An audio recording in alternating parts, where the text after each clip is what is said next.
O corpo seco existe. A serra que sussurra o nome da morte. Existe uma serra esquecida pelo tempo, a apenas alguns quilômetros de uma pequena cidade, onde os invernos chegam como um aviso. Ali, entre a neblina espessa que cobre as árvores retorcidas, o silêncio nunca é completo. Porque, mesmo quando tudo parece quieto, alguma coisa ainda grita. Antigamente diziam que eram os macacos bugios, criaturas selvagens que preenchiam as manhãs com seus urros primitivos. Mas hoje, eles sumiram. E os gritos continuam. Quem cresceu ali sabe. Naquela serra, vive algo que não pertence mais a este mundo. Um ser seco como galho morto, com pele grudada nos ossos e olhos, que jamais piscam. O nome dele ecoava nas conversas sussurradas dos adultos, nos alertas abafados entre pais e filhos. Não vá para a serra, ou o corpo seco te encontra. Uma criatura amaldiçoada, nascida do pior pecado que um ser humano pode cometer, o de machucar a própria mãe. E quando o frio aperta e o nevoeiro rasteja pelo chão, há quem diga que ele anda por lá, procurando alguém ou algo que ainda o mantenha preso àquele lugar maldito. Reza a lenda que o corpo seco um dia foi um homem tão cruel, tão amargo, que sua alma já estava apodrecida muito antes da morte. Ele não só maltratava sua própria mãe, ele a odiava, deixava sem comida, espancava, trancava em casa por dias, até que, certa noite, ela morreu. E na hora de enterrar o homem, dizem que a terra recusou o corpo dele. Sim, o homem morreu dias depois. Ninguém sabe como. Mas quando tentaram enterrá-lo, a cova se recusava a aceitar.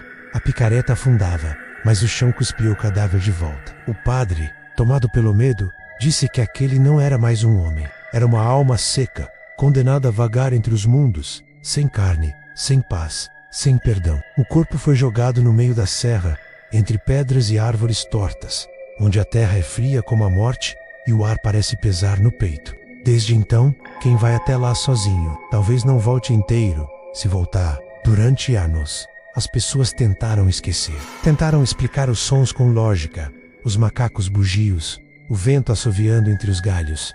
Mas algo não batia. Os gritos vinham de madrugada, quando não há vento, e soavam, humanos. Não era um simples barulho de animal. Era um gemido de dor, um lamento, como se alguém implorasse por descanso, mas fosse condenado a sofrer para sempre.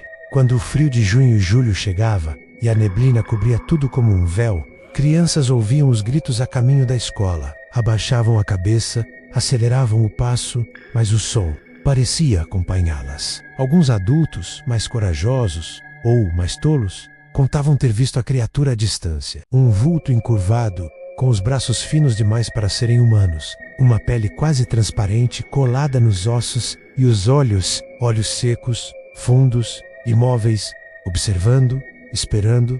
Nunca corria, apenas surgia e depois sumia como se evaporasse no frio. Com o tempo, a cidade cresceu. As pessoas pararam de falar da serra, os bugios sumiram, talvez expulsos por algum barulho maior, ou talvez por medo do que mais vivia ali, e os gritos continuaram, mas quem ouvia não comentava. Era como se a comunidade tivesse feito um pacto silencioso.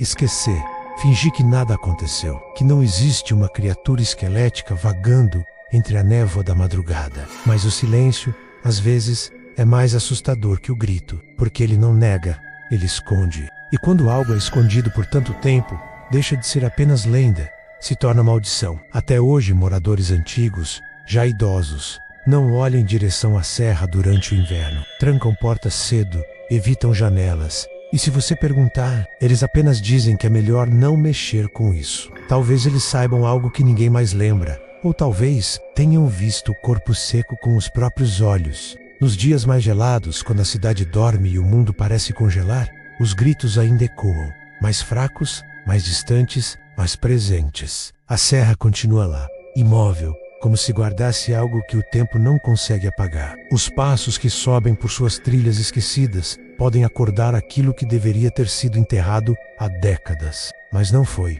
porque nem a morte o quis. O corpo seco não anda entre os vivos, e também não descansa entre os mortos. Ele apenas vaga, rasteja, escuta, à espera de alguém tolo o suficiente para se aproximar, porque o mal que o criou ainda está com ele. E talvez quem se aventurar por aquelas matas não encontre apenas uma lenda, encontre um aviso. Ou pior, encontre a própria maldição. Então, se numa noite fria, você ouvir um grito vindo da serra, não olhe, não tente entender, apenas reze para que ele não esteja vindo atrás de você.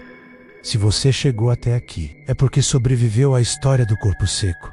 Mas cuidado, lendas assim não morrem, apenas dormem. E às vezes, ouvir sobre elas é o suficiente para despertá-las. Se essa história te arrepiou, deixa o like para fortalecer o canal. Se ainda não for inscrito, se inscreve agora, ativa o sininho e vem fazer parte da nossa comunidade de caçadores de mistérios. E me conta aí nos comentários de qual cidade você está assistindo esse vídeo. Quem sabe a próxima história não venha da sua região. Até a próxima madrugada. E lembre-se, algumas coisas é melhor deixar onde estão.